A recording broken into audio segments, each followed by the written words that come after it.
Hello and welcome back to LDTV 124 for your local weekly roundup of all things at Lisburn Surrey Football Club. Let's get things underway by having a quick look at what's coming up on this week's episode. We have brief match highlights from the Whites' recent Steel & Sons Cup game against Ballymena United Reserves. There's a post-match interview with the recent signing Lewis Higginson. We have news on who won the Dunvilles Whiskey Player of the month of September. We look back at the club's recent golf day which took place last weekend. And finally we'll have fixture details for this week. Okay, first up today it's straight to some match action as the Whites played host to Ballymena Reserves in round 4 of this season's Steel & Sons Cup competition. Games like this are always hard to call and the opposition are relatively young, unknown players, but they're all on the brink of becoming decent Irish League players, so you never know how it's going to turn out. Anyhow, let's waste no further time and head over and see how the game turned out. Here's the match highlights.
So another cup win then for the Whites in a game in which they were seldom troubled by hard-working Ballymena Reserves.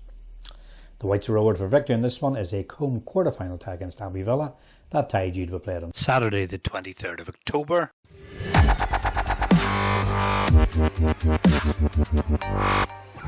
After Saturday's game I caught up for the first time with recent signing Lewis Higginson to get his thoughts on the game. And here's what Lewis had to say after the match. Lewis, first of all, congratulations on a great win today. Your thoughts on that game? Yeah, I think we started well. First half we came out well. We created a good few chances.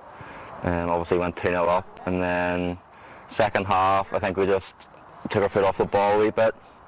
Weren't as sharp, didn't create as much, but through the next round, so can't complain. It's hard to prepare against a sort of a side who you know very, very little against. I mean, they're a very young side, but very skillful.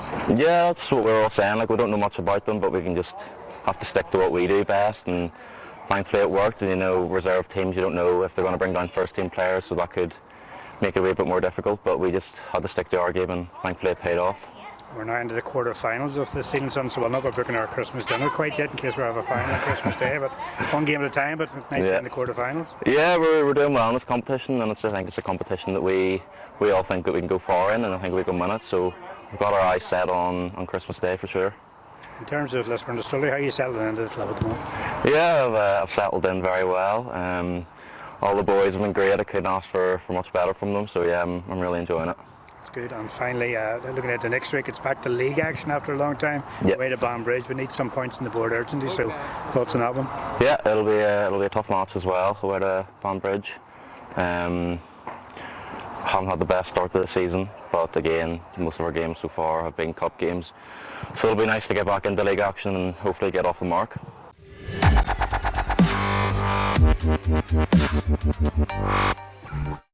Time now to catch up with some other club news, and we start by announcing goalkeeper Jonah Nicholl as September's Dunvilles Irish Whiskey Player of the Month. In what was a close run competition, Jonah's consistent performances between the sticks were enough to see him home to win the coveted award. Thanks to everyone at the Ecklandville Distillery for their ongoing sponsorship of this popular award. Last Sunday saw the club host its annual golf day, which this year took part at Greenacres Golf Course. As usual, there's a wide range of playing standards in view, which has ever made the event highly enjoyable on the day. Gary Carley was the winner on the day, with Davy Fenner a close runner-up. The club would like to thank everyone who supported the event, and indeed to everybody who sponsored a hole on the day. And finally today, we have details on the White Snicks fixture, which sees them return to league action with an away game at Banbridge Town. That game will take place at Crystal Park in Banbridge this Saturday, with a kick-off at 3 o'clock p.m. A supporters bus will be in operation, and you can find details on that on all our social media channels.